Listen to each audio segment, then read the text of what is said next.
Hello बच्चों, फिर से स्वागत है आपको हमारे यूट्यूब चैनल विनर क्लासेस में।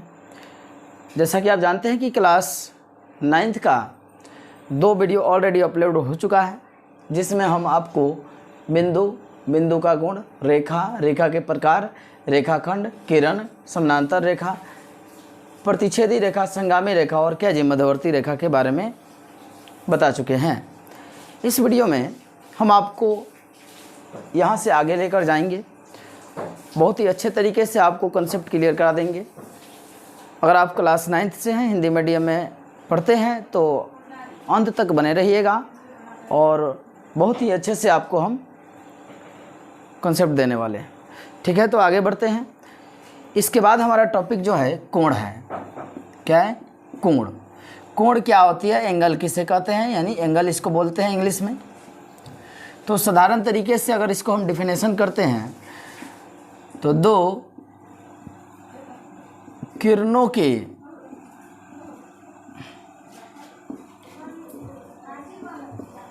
बीच के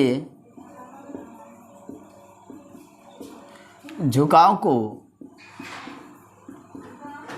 कोण कहते हैं। साधारण तरीके से आप डिफिनेशन इसको दे सकते हैं कोण को। 2 किरणों के बीच के झुकाव को हम क्या कहते हैं? कोण कहते हैं। फिर मान लेते हैं किरण क्या होती है। तो हम किरण देखते हैं, हमारे पास किरण एक OA है, एक किरण हमारा क्या है बोलिए? OB है।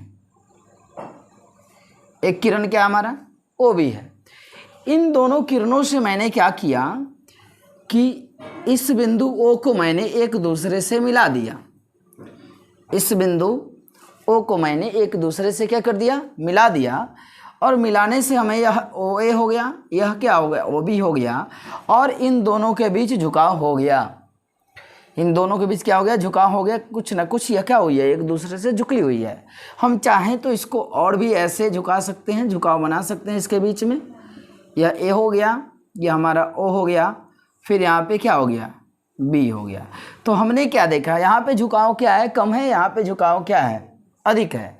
तो यह कोण छोटा होगा और यह कोण क्या होगा? बड़ा होगा। फिर हम बात करते हैं आगे इसमें कि 2 किरणों के बीच के झुकाव को हम क्या कहते हैं? कोण कहते हैं। तो यह हमारा कोण हो गया, यह भी हमारा क्या हो गया? कोण हो गया।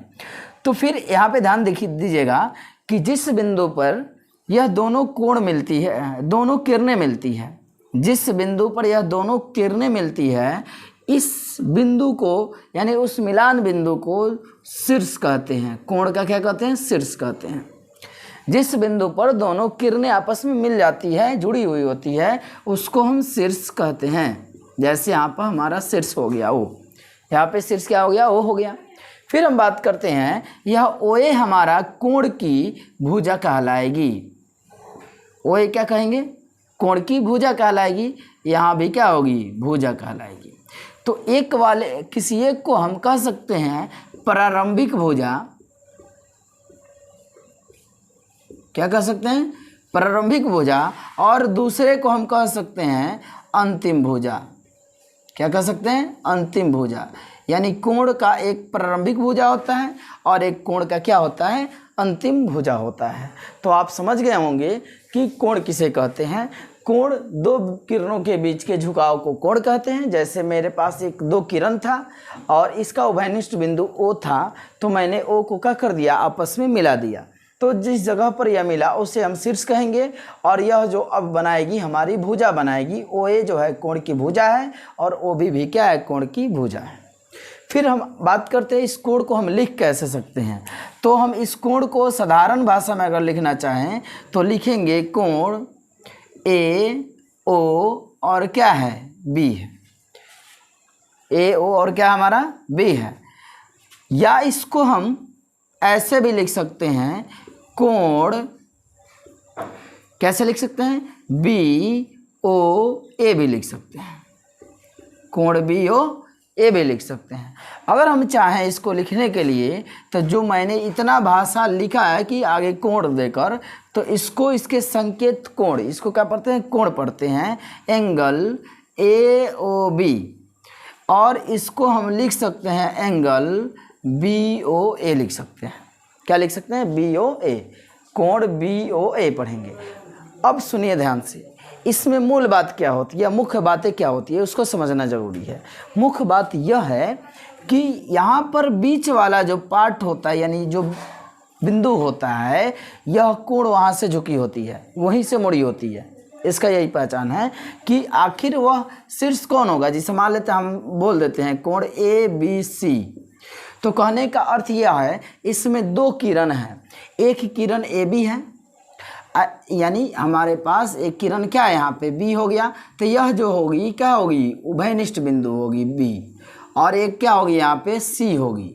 तो यहाँ पे उभयनिष्ठ बिंदु क्या है बोलिए, हमारा उभयनिष्ठ बिंदु B है, और एक यहाँ पे क्या हो गया हमारा BC किरण हो गया, और एक हमारा क्या है AB किरण हो गया। क्या हो गया हमारा AB एक किरण, यानी BA एक किरण हो गया, एक BC किरण हो गया। तो इस तरह से हमारा B जो है शीर्ष होता है, यहीं से मुड़ी होती है, जैसे ऐसे आकर यहाँ से मुड़ी होती है। तो ये बीच वाला भाग से ही क्या होती है, कोण मुड़ी हुई होती है। तो इस तरह से हम क्या करते हैं, कोण के बारे में जानकारी रखते हैं। जैसे साधारण भाषा में लिखना होगा, संकेत के साथ लिखना होगा, तो हम ऐसे लिखते हैं। ठीक है, चलिए आगे बढ़ते हैं। इसको आप लिख सकते हैं, आराम से रोक कर भी लिख सकते हैं।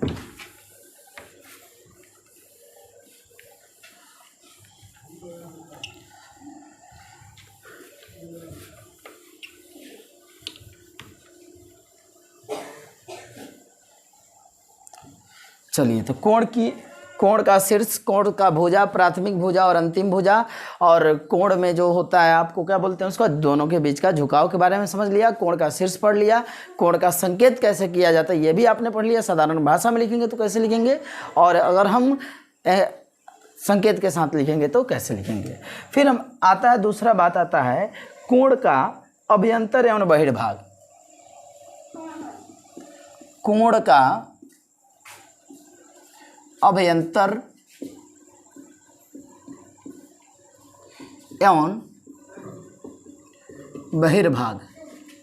कोण का अभ्यंतर और क्या जी, बहिर्भाग क्या होती है। तो कोण का अभ्यंतर और बहिर्भाग का मतलब क्या होता है, यह ध्यान रख दीजिएगा।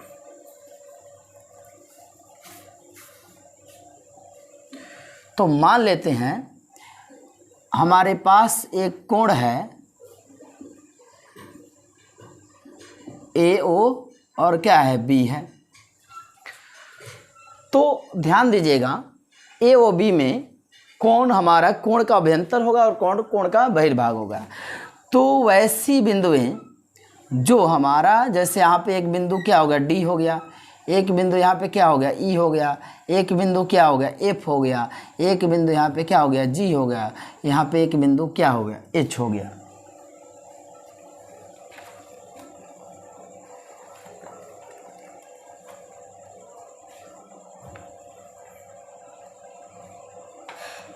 है ना।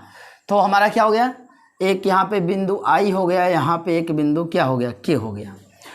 तो क्या होता है समझिएगा, मूल रूप से हम जानते हैं यहाँ से यह कोण है, या ये भाग हो गया, हम इतना ध्यान रखेंगे इस वाले भाग से यहाँ यहाँ तक। तो क्या होता है कि देखिए, कोण का अभ्यंतर होता है कि जब बिंदुएं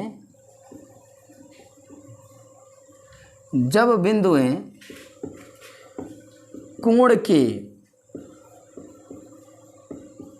अंदर हो तब उसे कोण का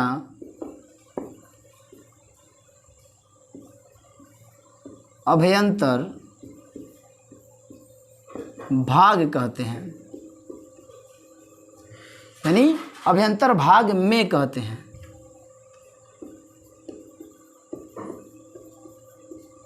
यानी हम कहते हैं कि कोण के किस भाग में है, अभ्यंतर भाग में है। एज फॉर एग्जाम्पल आप समझ सकते हैं कि हमारा कोण का अभ्यंतर कौन भाग में है। जैसे हमारा यह कोण यहाँ से आ रहा है यहाँ तक है, तो कोण का अभ्यंतर भाग में हमारा बिंदु क्या है बोलिए, हमारा बिंदु क्या है, बिंदु D है, बिंदु E है, और बिंदु क्या है F जो है क्या है, कोण के अभ्यंतर भाग में है, कोण के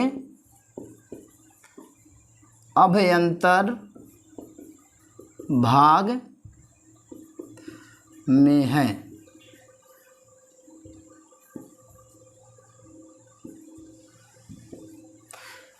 तो जब बिंदुएं कोण के क्या होती है, अंदर भाग में होती है, तो इसे हम क्या कहते हैं, बोलिए, कोण के अभ्यंतर भाग में कहते हैं। क्या कहते हैं, कोण के अभ्यंतर भाग में कहते हैं। फिर जब क्या होती है, यही हम लिख सकते हैं इसका अपोजिट, अगला स्टार पॉइंट में हम लिख सकते हैं कि जब बिंदु ए कोण के बाहर हो, जब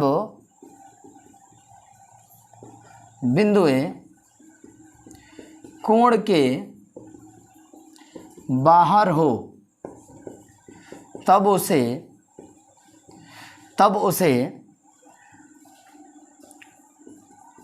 कोण के बहिर्भाग में कहते हैं। तब उसे क्या कहते हैं, कोण के बहिर्भाग में कहते हैं। जैसे आप समझ सकते हैं यहाँ पे कोण के बहिर्भाग में क्या है, बिंदु जी है, बिंदु क्या है, एच है, बिंदु क्या है, आई है, बिंदु क्या है, के है।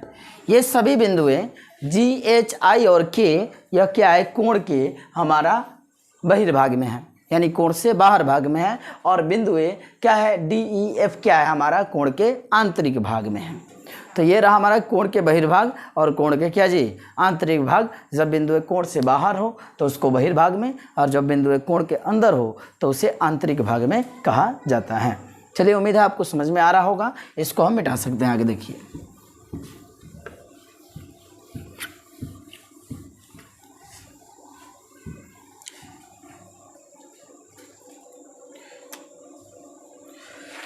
अगला टॉपिक आपका डाल दीजिएगा, कोण के अभ्यंतर भाग का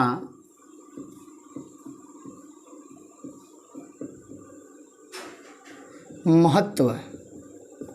तो कोण के अभ्यंतर भाग का महत्व क्या है? यदि कोई बिंदु, मान लेते हमारे पास कोई कोण हमारा है, P है, Q है और क्या है, R है। बिंदु क्या है, P है, Q है और R है। तो हमने अभी क्या लिखा है आपका, कोण के अभ्यंतर भाग, अभ्यंतर का महत्व, यानी अभ्यंतर भाग वाला जो होता है ना, कोई बिंदु अगर क्या हो, कोण के अंदर हो तो उसका महत्व क्या होता है।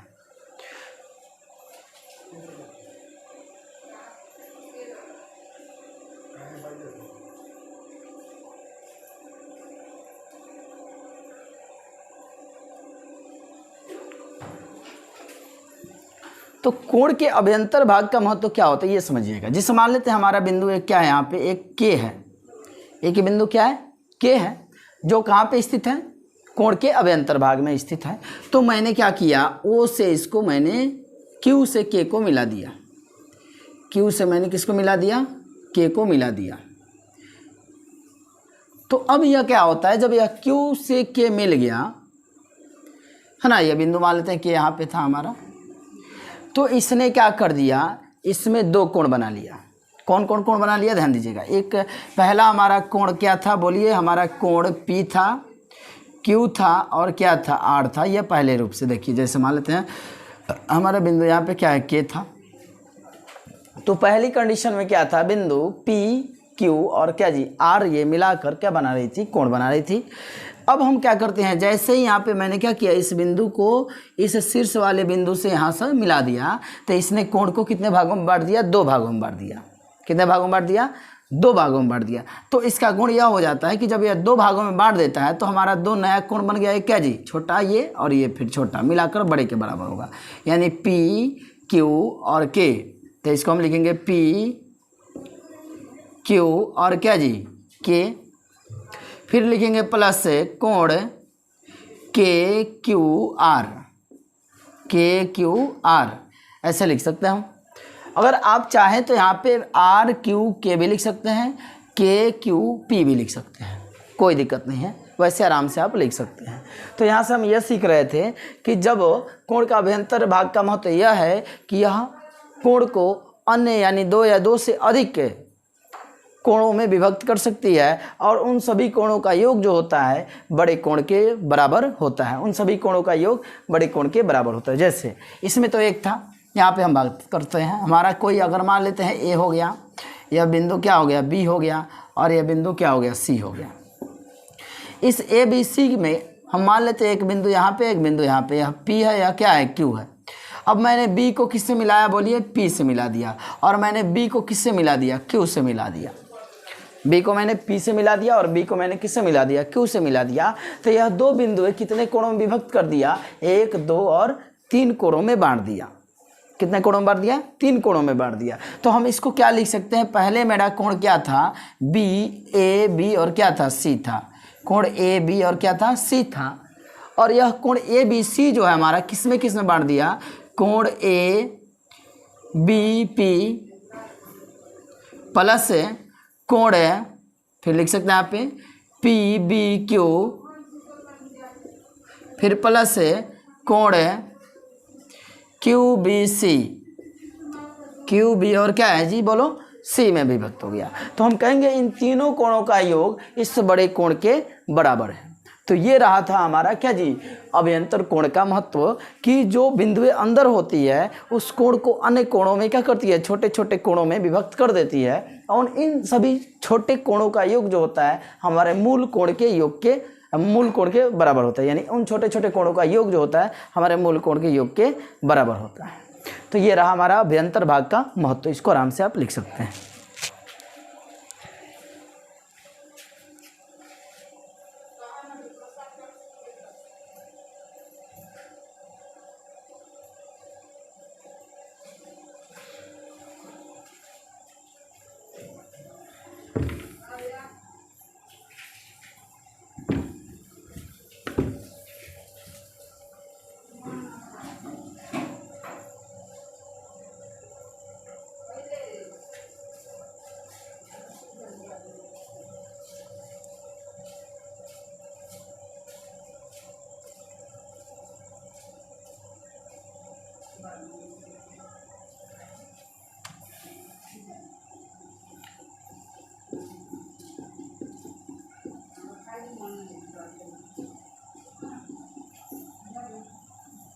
चलिए अगला हेडिंग हमारा सर्वागसम कोण।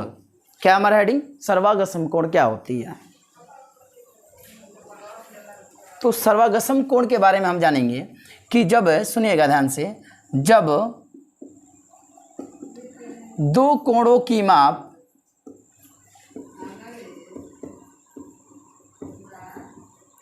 बराबर होती है, जब दो कोणों की माप क्या होती है, बराबर होती है, तो वह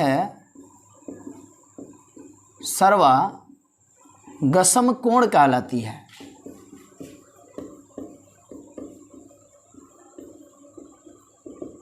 जब दो कोणों की माप क्या होती है, बराबर होती है, एकदम डिट्टो वह क्या हो, बराबर हो, तो वह कोण जो कहलाती है, क्या कहलाती है, सर्वागसम कहलाती है। जैसे में आप एग्जाम्पल समझ सकते हैं। क्या हमारा एग्जाम्पल देखिए, जैसे मान लेते हैं हमारे पास एक कोण है, इसको हम बोलेंगे पी क्यू और क्या जी, आर। एक और कोण है हमारा ए है, बी है और क्या है, सी है।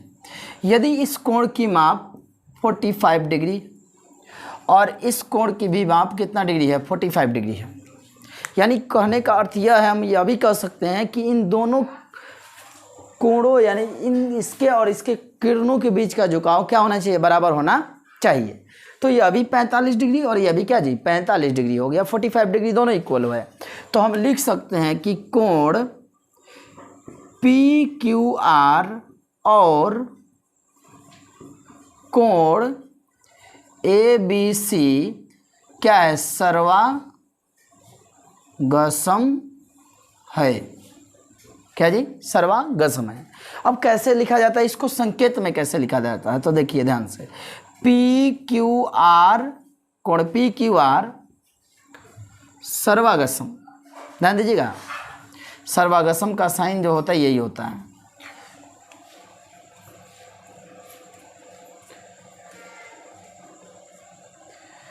सर्वागसम का जो साइन होता है हमारा ये होता है।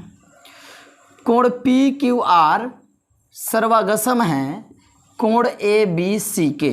हमने जैसे यहाँ पे इतना भाषा में लिखा ना जी, क्या लिखा कि कोण पी क्यू आर और कोण ए बी सी सर्वागसम है, तो इसको हम ऐसे पढ़ सकते हैं, कोण पी क्यू आर और कोण ए बी सी सर्वागसम है। क्यों है? क्योंकि इसका मान कितना डिग्री है? 45, तो इसका भी क्या है? 45 है। जब दो कोण आपस में क्या हो? बराबर हो, तो वह कोण सर्वागसम कहलाते हैं। और सर्वागसम का जो हमारा यहाँ पे आप साइन देख रहे हैं, यह हमारा सर्वागसम का साइन हो गया, ये याद रखिएगा। सर्वागसम का मतलब क्या होता है? एकदम बराबर की वस्तुएं, ठीक बराबर की वस्तुएं। जब दो वस्तुएं साइज में समान हो, है ना जी, और एक ही रूप का हो, तो वह क्या कहलाती है? सर्वागसम कहलाती है। जैसे यहाँ पे कोण के बारे में हम बात कर रहे हैं, तो यहाँ पे सर्वागसम कोण कहलाएगा। ठीक है, आगे बढ़ते हैं।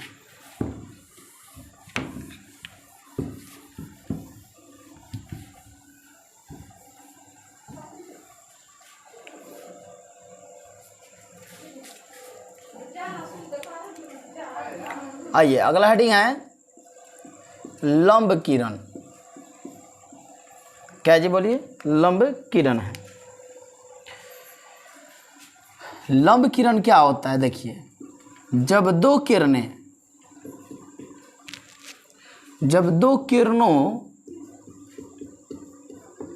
के बीच का झुकाव 90 डिग्री हो, तो वह लंब किरणें कहलाती है। जब दो किरणों के बीच का झुकाव 90 डिग्री हो, तो वह लंब किरणें कहलाती है। जैसे में आप समझ सकते हैं कि देखिए, हमारे पास अगर क्या है? बोलिए। एक किरण है, क्या हमारा O है, और किरण क्या है? A है। और मान लिया एक और किरण हमारा क्या है? बोलिए। यहाँ पे हमारा O है और क्या है? हमारा B है। अब इन दो किरणों को हम इस तरह से व्यवस्थित कर देते हैं कि जैसे हमारा किरण O को मैंने ऐसे रख दिया, OB को, और ठीक जो हमारा किरण क्या है? बोलिए, OA है, इसको मैंने ऐसे रख दिया। इसको ऐसे रखा कि यह एकदम पूरी तरह से 90 डिग्री है। कितना डिग्री है? 90 डिग्री पर। तो हम लिख सकते हैं कि किरण OA और किरण OB लंब किरण है।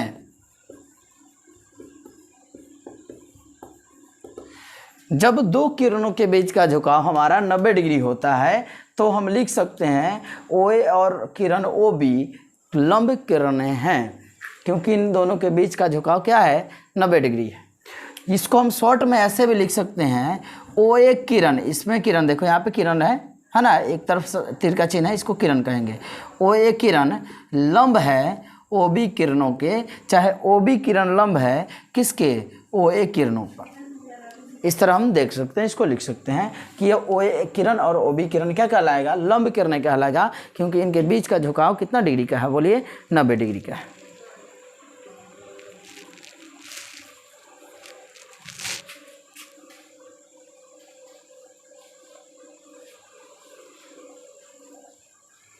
चलिए आगे बढ़ते हैं हम लोग।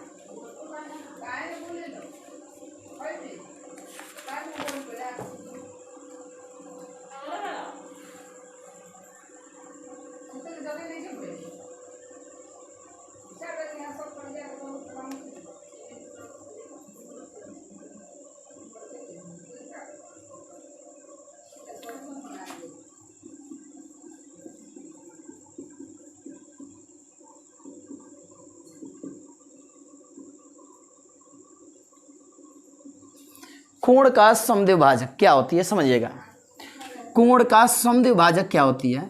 समद्विभाजक, सम माने बराबर, द्वि माने दो, और भाजक माने बांट देना। कोण को जब कोई रेखा या किरण किसी कोण को जैसे हम लिख सकते हैं, अभी रुकिए, इसको डिफिनेशन लिख सकते हैं। जब कोई किरण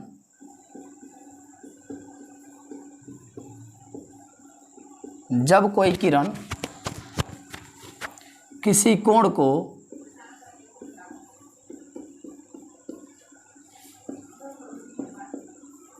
दो बराबर भागों में बांट देती है तो वह कोण का समद्विभाजक कहलाती है।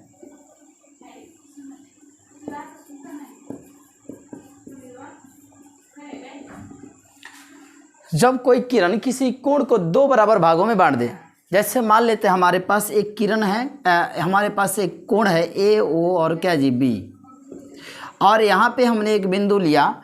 यह ऐसा बिंदु लिया कि मैंने क्या किया, इसको जब मिलाया तो यह क्या हो गया हमारा, मान लेते हैं हमारा डी बिंदु है।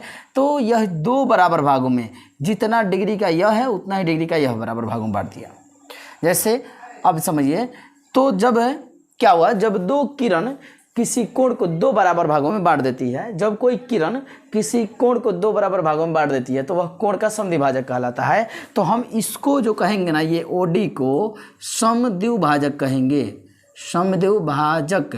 अब उस कंडीशन में जब यह समद्विभाजक है, जब उस कंडीशन में क्या है, समद्विभाजक है, तो हम क्या होता है, हमें क्या प्राप्त होता है, देखिएगा, कोण ए ओ और क्या जी डी बराबर मिलता है किसका, बी ओ डी का।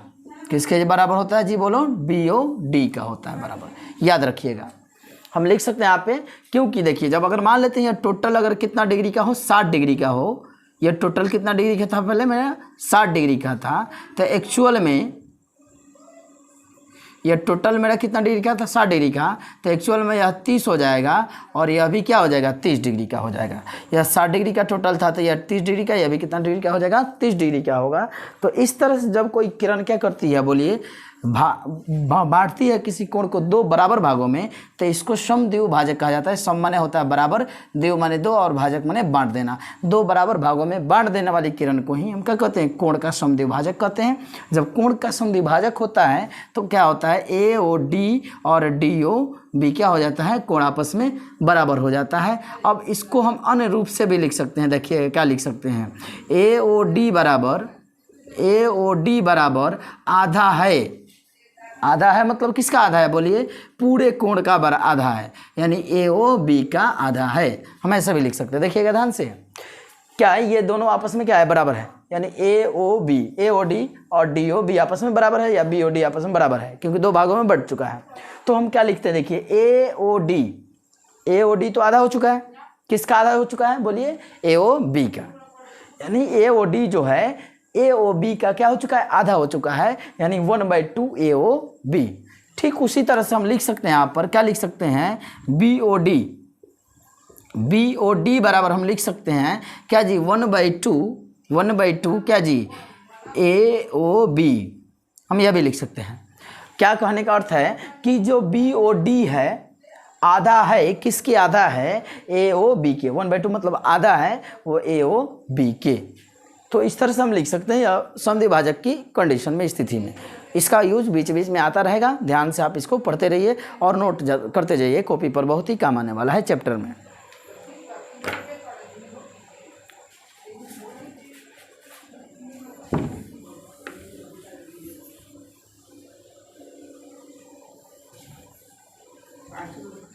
कोण का वर्गीकरण होता है, क्या होता है, देखिए, कोण का वर्गीकरण क्या होता है।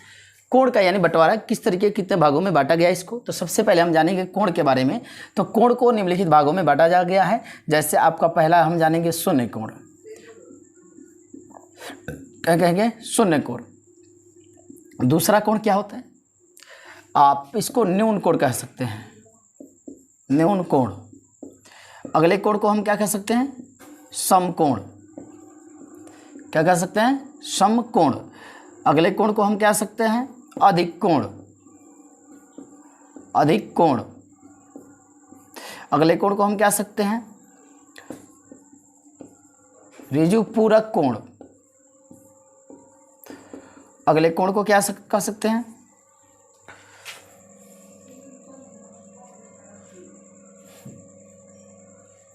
इसको ऋजु कोण कहते हैं या ऋजु पूरक भी बोला जाता है, ऋजु कोण भी लिख सकते हैं, या इसको हमें सरल रेखीय कोण भी कहते हैं। ऋजु कोण को हम सरल रेखीय कोण भी बोलते हैं। फिर अगला आपका ऋजु कोण का यानी सरल रेखीय कोण है। उसके बाद आपका है न्यून कोण हो गया, अधिक कोण हो गया, पूरक कोण लिख सकते हैं। पूरक कोण को हम अनुपूरक कहते हैं। अनुपूरक क्या कहते हैं बोलिए? अनुपूरक या इसको हम कोटि पूरक भी कहते हैं। कोटि पूरक कोण भी कहते हैं। अगला है 7वां जो है आपका समपूरक कोण कहते हैं। समपूरक कोण कहते हैं। चलिए इतने कोण के बारे में हम लोग जानेंगे कि कोण का वर्गीकरण कैसे किया गया है। कोण का वर्गीकरण में सबसे पहले हम जानेंगे शून्य कोण किसे कहते हैं, फिर उसके बाद न्यून कोण किसे कहते हैं, फिर सम कोण किसे कहते हैं, फिर अधिक कोण किसे कहते हैं, फिर ऋजु कोण किसे कहते हैं। इसको ऋजु कोण को हम सरल रेखीय कोण भी कहते हैं। और अगला है पूरक कोण है, जिसे हम कहेंगे अनुपूरक या कोटि पूरक कोण भी कहते हैं। और अगला है समपूरक कोण भी इसको कहते हैं। क्या कहते हैं? समपूरक कोण। यह हमारा 1 2 3 4 5 6 और 7 कोणों के बारे में हम लोग पढ़ेंगे और उसके बाद एक्सरसाइज चालू करेंगे। देखिएगा 7 कोण क्या है, इसके बारे में सबसे पहले हम जानेंगे क्या क्या है। यह ध्यान रखिएगा कौन कौन मैंने पहले क्या क्या लिखवाया, ठीक है ना। सबसे पहले हम जानेंगे शून्य कोण किसे कहते हैं। तो जब दो कोणों के किरणों के बीच का झुकाव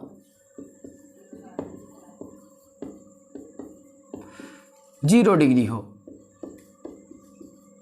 तो शून्य कोण कहलाता है।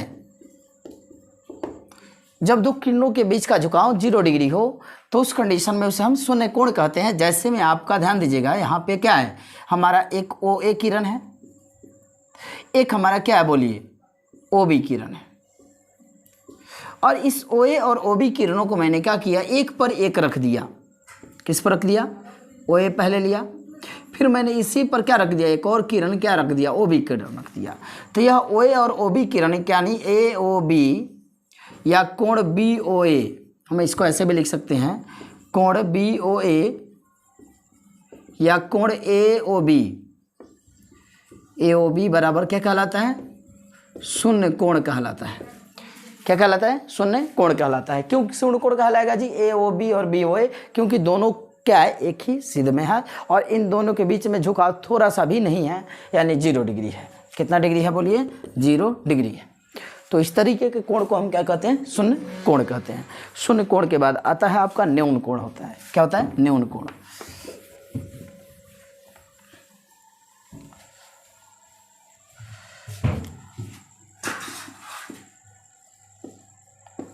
न्यून कोण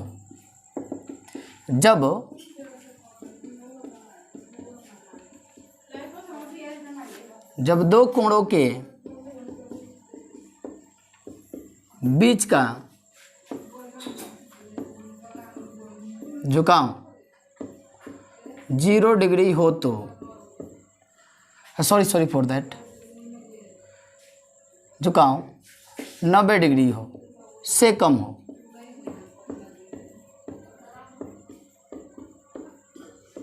तब वह कोण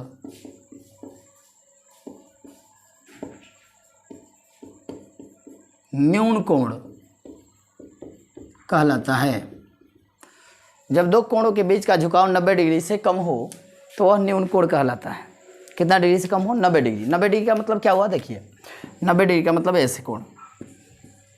तो 90 डिग्री से अर्थ क्या हुआ ना, 90 डिग्री से कम होना चाहिए। यानी 90 डिग्री से कम मतलब क्या हो? अगर वह 89 डिग्री हो, क्या हो, 88 डिग्री हो, 87 डिग्री हो, है ना। फिर इस तरह 90 क्या हो जाए, 30 डिग्री हो, 40 डिग्री हो, 45 डिग्री हो, 30 डिग्री हो, 15 डिग्री हो, 2 डिग्री हो, 1 डिग्री हो।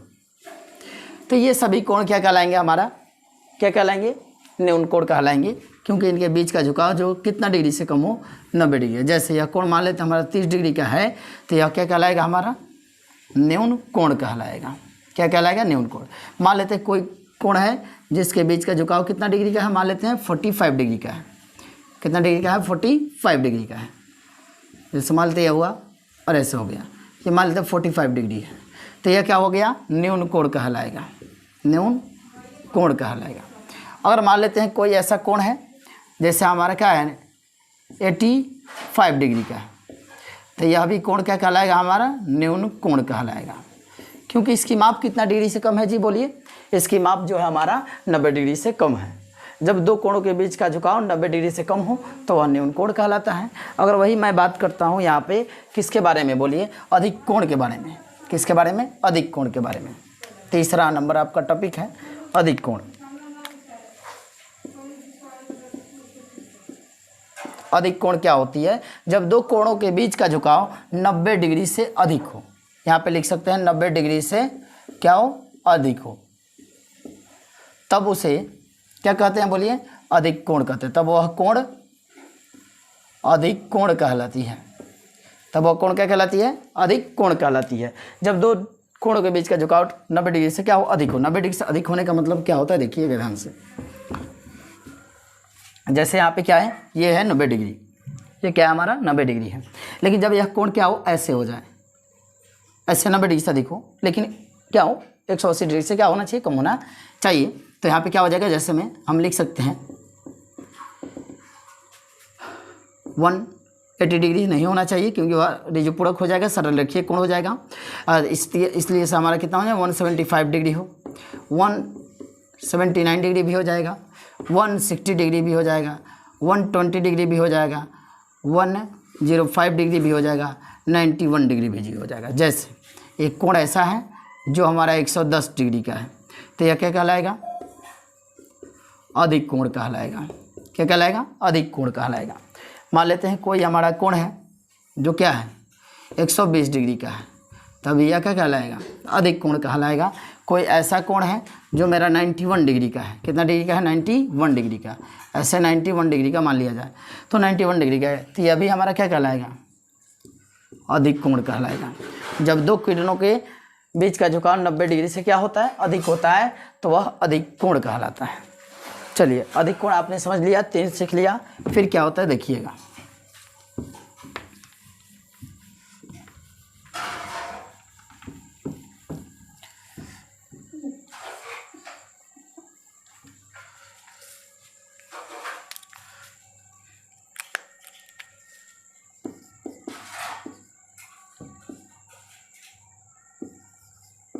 ऋजु कोण, या इसको हम सरल रेखीय कोण बोल सकते हैं, सरल रेखीय कोण। ऋजु कोण या सरल रेखीय कोण क्या होती है, समझिएगा। यानी 180 डिग्री के कोण को सरल रेखीय कोण कहते हैं। 180 डिग्री के कोण को हम क्या कहते हैं, सरल रेखीय कोण कहते हैं। यानी जैसे मान लेते हैं हमारा क्या है, किरण OA है, एक किरण यहीं से मैंने एकदम सीधे में क्या कर दिया, OB रख दिया, तो यह जो कोण बनाएगी कितना डिग्री का बनाएगी, 180 डिग्री का बनाएगी। तो इसे हम ऋजु कोण भी कहते हैं या सरल रेखीय कोण भी कहते हैं। फिर आगे बढ़ते हैं, देखिएगा, ये हमारा चौथा था, अधिक कोण हो गया, ऋजु हो गया, सरल रेखीय कोण हो गया, न्यून कोण हो गया। हमारा पूरक कोण है, पूरक कोण। पूरक कोण को हमने आपको बता दिया है कि अनुपूरक भी बोला जाता है इसको, या इसको कोटि पूरक भी बोला जाता है। क्या कहलाया जाता है, कोटि पूरक भी कहलाता है। अणुपूरक, पूरक कोण या कोटि पूरक कोण। देखिएगा, जब दो कोणों का योग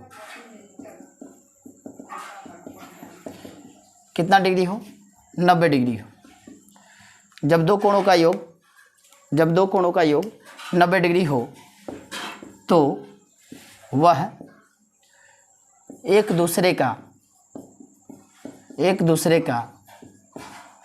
पूरक कोण कहलाते हैं।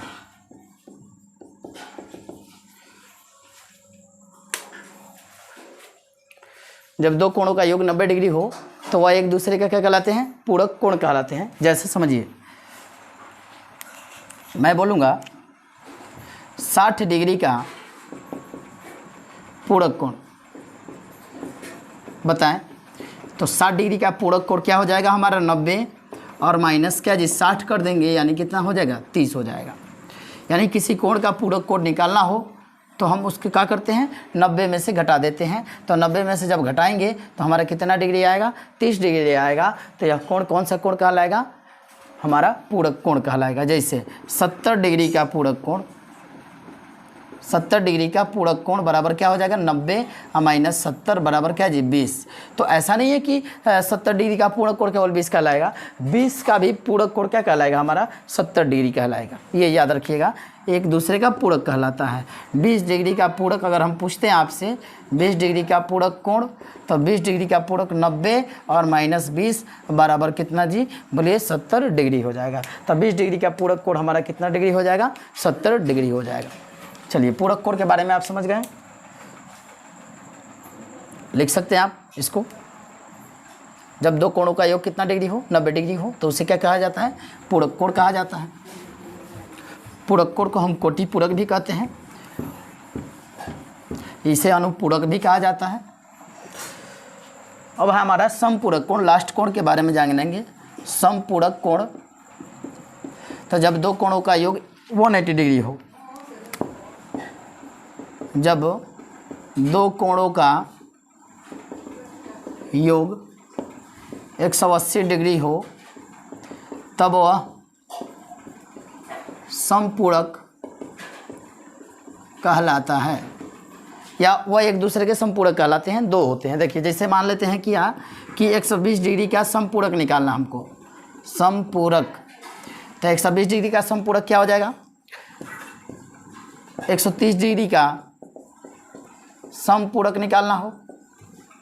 अगर मैं बोलूं कि 50 डिग्री का समपूरक बताइए, 90 डिग्री का समपूरक बताएं, तो 90 डिग्री का समपूरक बताइए। तो यहाँ ध्यान दीजिएगा, हम क्या करते हैं, 180 में से 120 को घटा देते हैं, 180 में से 130 डिग्री को घटा देते हैं, 180 में से हम 50 डिग्री को घटा देते हैं, 180 में से हम 90 डिग्री को घटा देते हैं। तो जैसे 180 में से 120 को घटाया, मैंने क्या कहा, 60 डिग्री हो गया। तो 120 का पूरक कोण कितना कहलाएगा, 60 डिग्री कहलाएगा। उसी तरह मैं बात करता हूँ, सब पर डिग्री रहेगा, ध्यान रखिएगा।